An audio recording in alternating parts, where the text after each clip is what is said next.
Hello students, dictation 5 second बाद शुरू होगा।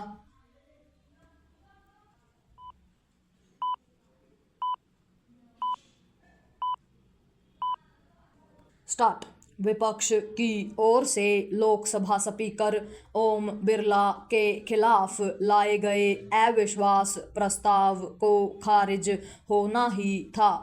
इसे विपक्ष भी भली तरह जानता था और इसीलिए जब यह प्रस्ताव ध्वनिमत से खारिज हुआ तो उसने मतदान की मांग नहीं की, क्योंकि वह समझ रहा था कि नतीजा बदलने वाला नहीं है।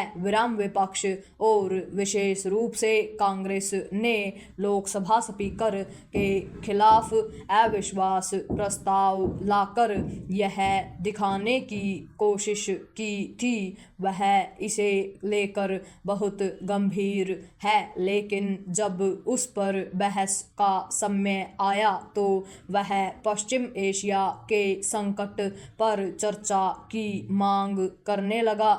ऐसा नहीं है कि सरकार इस विषय पर बहस के लिए तैयार नहीं थी, लेकिन विपक्ष और विशेष रूप से कांग्रेस ने यही प्रदर्शित किया कि वह अपनी ही ओर से लाए गए प्रस्ताव को लेकर गंभीर नहीं।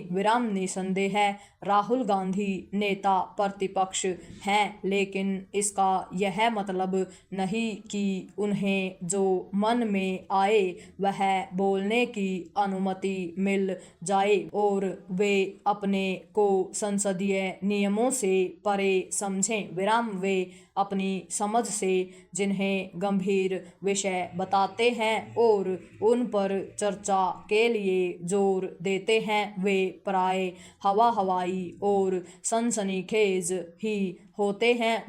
पैरा बीते कुछ दिनों से राहुल गांधी संसद के भीतर बाहर इस पर जोर देने में लगे हुए हैं कि अमेरिका से अंतरिम व्यापार समझौते पर प्रधानमंत्री ने अमेरिकी राष्ट्रपति के समक्ष समर्पण कर दिया है, लेकिन अभी तो यह समझौता हुआ ही नहीं है।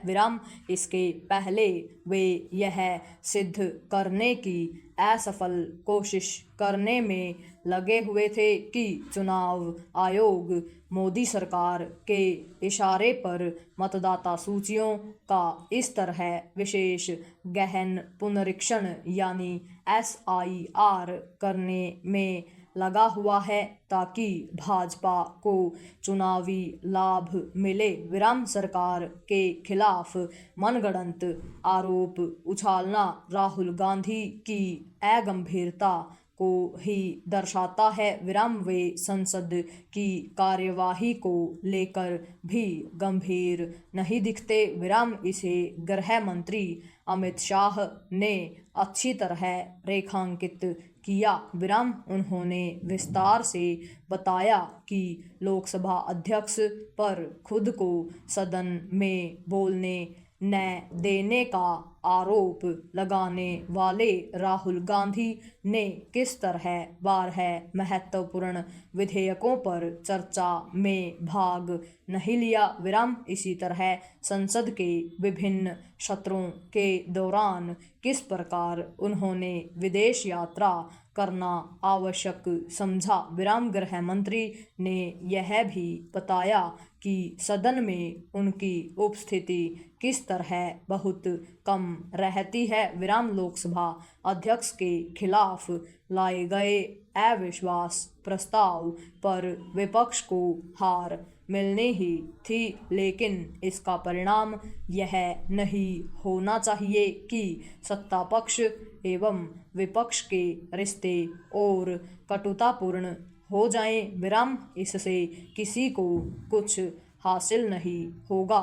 यह समय की मांग है कि संसद में सभी मुद्दों पर धीर गंभीर तरीके से चर्चा हो, लेकिन यह तब तक संभव नहीं जब तक विपक्ष हर मसले पर उल्टे सीधे आरोपों के साथ हंगामा करता रहेगा। पूर्ण विराम।